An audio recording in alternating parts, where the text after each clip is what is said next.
All right, Frank? Yes, all good. Good, excellent. What sort of week has it been, just generally, first of all? Yeah, normal week, recovery after the game against Watford and then preparing for the game. So all fine. And how do preparations change for you in the build-up to a Friday night game as opposed to on a Saturday? Not so much. We just have to get the right days that we generally work in, and as I say, recovery after the game because we had a pretty intense 3-game week going into it. So making sure we recover, making sure we train properly, keep players that have less minutes ready to go, and also start to prepare for Wrexham as we do every opposition. So no, we shift it a little bit around. I mean, it is a very scientific process these days, isn't it? With the data that you obviously have a lot of on individual players, so you see what their output is and how many kilometres they cover during the course of a match, and refuelling is very important as well, making sure their diet's right apart from anything else. Well, absolutely, and it was something that we're big on. We work together. Myself, Chris Jones, who works with me, has got a lot of background of fitness, performance, and all those things. So he's a great strength for me in those moments. And from the moment we came in here, there were things that we knew we wanted to get on point to really help performance in terms of nutrition and how we rest, but also how hard we train. So the balance of those things, I rely on a lot of Chris in terms of how he works, and we've got the team obviously behind us here. So that's an ongoing process always. And as a playing squad, it's a team effort, but it's a team effort from your point of view. You mentioned Chris there, obviously Joe Edwards alongside you as well. The three of you are very much at the heart of this at the moment, aren't you? Yeah. Well, yeah. We obviously have a good connection because we work together. We've worked separately. We work together. Chris and Joe have many years of experience coaching through different clubs. I won't even name them now, but to a lot of success, Champions Leagues, and Chris was working with the England team. Joe has managed a lot of games and coached, and we all have our strengths that we try and bring together. And I shouldn't leave out Aled and John Dempster, who also worked with us, who we came into, have been very welcoming in terms of easy to integrate into the staff office. They do their work, respective work on set pieces, and Aled with the goalkeepers. And we try and be a strong team and try and always stay on top of ourselves. How can we improve? And so, we work. And you found different ways to win games recently as well, Frank, and that's a key ingredient to any successful team and squad, isn't it? Yeah, sure. I think everybody has to do that. Every opposition will give you different challenges. We have to be adaptable to that. Some games go all your own way, and you score early, you get in front early, and QPR, for instance, at the top of my head, and sometimes things can become easier, but other games will give you lots of different challenges. So we have to be ready for those things, give the players the information, and try and deal with the games in front of us, but always promoting our strengths. We always look at it as a first view is that what can we do, what are we good at, and we try and implement that every game, every week. And do we have to adapt for opposition? Of course. And I know you're not a records man of stats, not necessarily. They're all part and parcel of what you're trying to build here. But going for 7 consecutive wins, at this club, which is uncharted territory, how special would that be, do you think? I just want to win games. And it won't be forever because this is football. But we just try and go to every game.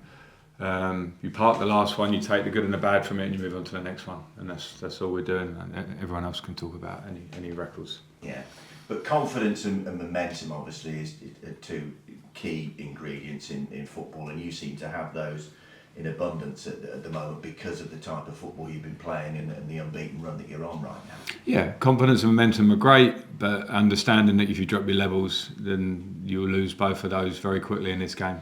So there's always that to guard against. So yes, good, we promote confidence, we promote momentum, keep going, have a good feeling around the training ground, but keep doing everything right and understand everything can always improve. And Wrexham, obviously everyone knows the story with them. They've had 3 promotions in consecutive years. They've got the Hollywood factor, if you like, with the 2 actors that are backing them. I mean, what do you make of that story as a football club and what's happening there? It's a great story. It's a brilliant story that I think we've all followed to some degree. And yeah, great. I played against Wrexham many years ago on loan at Swansea, and I think I gave a penalty away, but I lunged in when I shouldn't have done, something like that. But to think where that stadium was at then and where the team was at then, but it's obviously got a big following, and to see what the owners have done, come at it from a different angle, come at it with a lot of passion. Everyone's bought into it. We're playing them, of course, Friday. We want to win the game, but I think as the story, I think it's fantastic. We should promote those stories of clubs, and they've come up and they've invested and they've tried to have a go in the Championship this year, and they're having a go. So yeah, I think it's a really positive story as a general. But the laser focus is on you to keep the unbeaten start going, Frank. Every game. That's what we have to do. We have to analyse the opposition, understand how dangerous every game is in its own way. And Wrexham have gone away and got some good results this season already against big teams in the league, which we saw that they did at the weekend. So yeah, we just have to focus on ourselves in that part and try and give our best. Liam, looking forward to going to Wrexham tomorrow night. Obviously there's a big Hollywood sideshow, if you like, that goes with that football club, but over and above that, I mean, it's an incredible story, isn't it? They've had 3 promotions in consecutive seasons. Yeah, absolutely. I mean, like you say, the last few seasons have been really good, but for us it's just another game that we're going to go and try and win. So yeah, really looking forward to it. We've had a good few days training, so ready to go tomorrow night. Yeah, and you kept the unbeaten run going, obviously, against Watford. I mean, there were several turning points in the game. I suppose the fast start was one of the things to get 2 goals in the first 7 minutes. That was dreamland stuff, wasn't it, last week? Yeah, 100%. I think we've been really good at that this season, setting the tone. I think it's massive, the first 5-10 minutes of a game. Almost letting them know that they're at our home and let them know what they're in for. So I think we've been really good at that season, and long way to continue. Yeah, and then obviously Tats scored just before half time. Then they had the man sent off. So that made the second half perhaps a bit tricky, did it, from a player's perspective? Playing against 10, it's often quite... Yeah, I think it impressed me last time when there was 10 men. I think it's always difficult. They've almost got nothing to lose in the second half, and fair play to Watford, they come out, they've got some really good individuals, and yeah, it was tough, but we got the 3 points. Obviously we're not too happy about not getting another clean sheet, but yeah, like I say, we go again tomorrow night.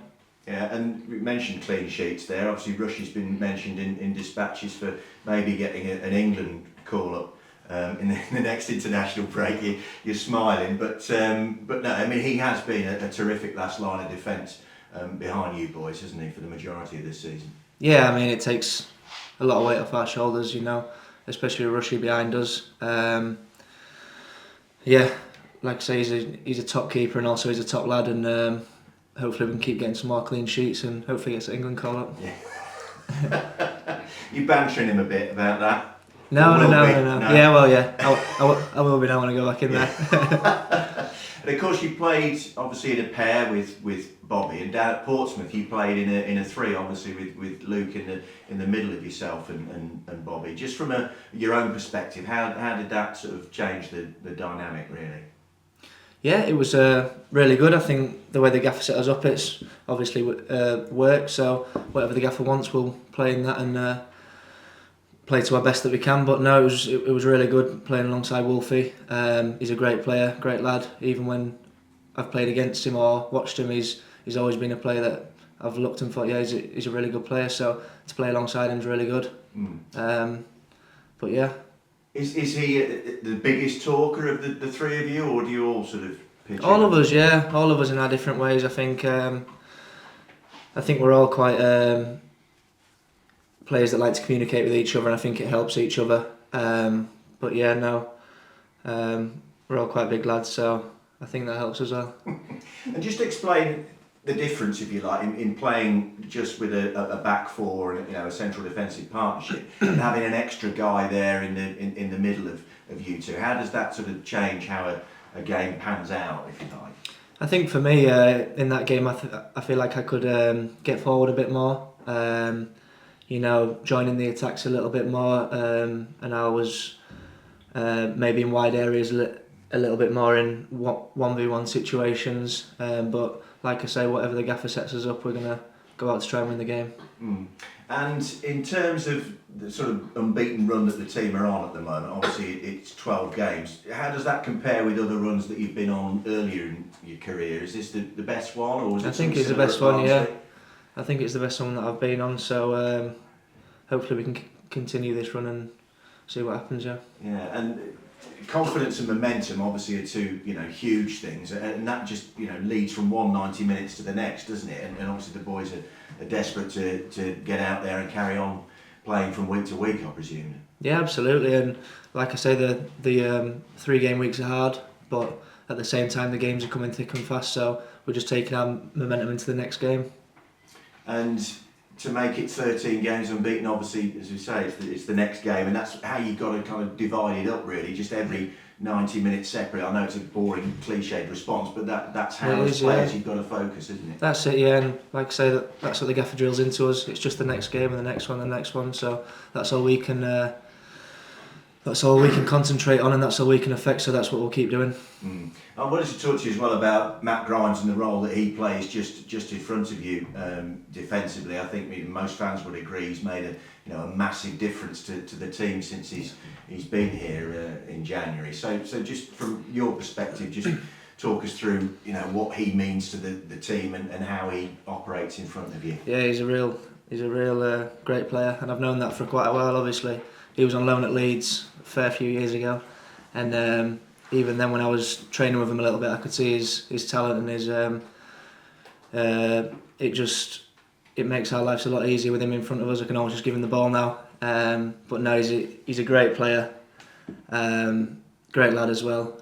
Leads the boys really, really well, and yeah, it's an honour to play with him. Yeah, and you're his vice captain, of course, these days. I mean, the thing about him, or two things about him, he hardly ever gives the ball away, it seems to me. And the other one is you can give him the ball under pressure, and he won't lose it most of the time anyway. And that's an incredible, statistic or quality to have, if you like. Isn't it? Of course it is. I mean, he never gives the ball away, and he can almost play the penetrating passes as well and the long passes. But no, like I say, he's an absolute real good player. And at the other end of the pitch, obviously goals are coming thick and fast, Liam. I mean, it's almost shots in during games at times. But the boys at the top end of the pitch are just doing amazing stuff, aren't they? Yeah, they are. They're flying, and hats off to them. They're out on the training pitch every day, still trying to improve and still trying to get better. So hopefully that can continue, and hopefully we can chip in a few more goals at the back of the pitch.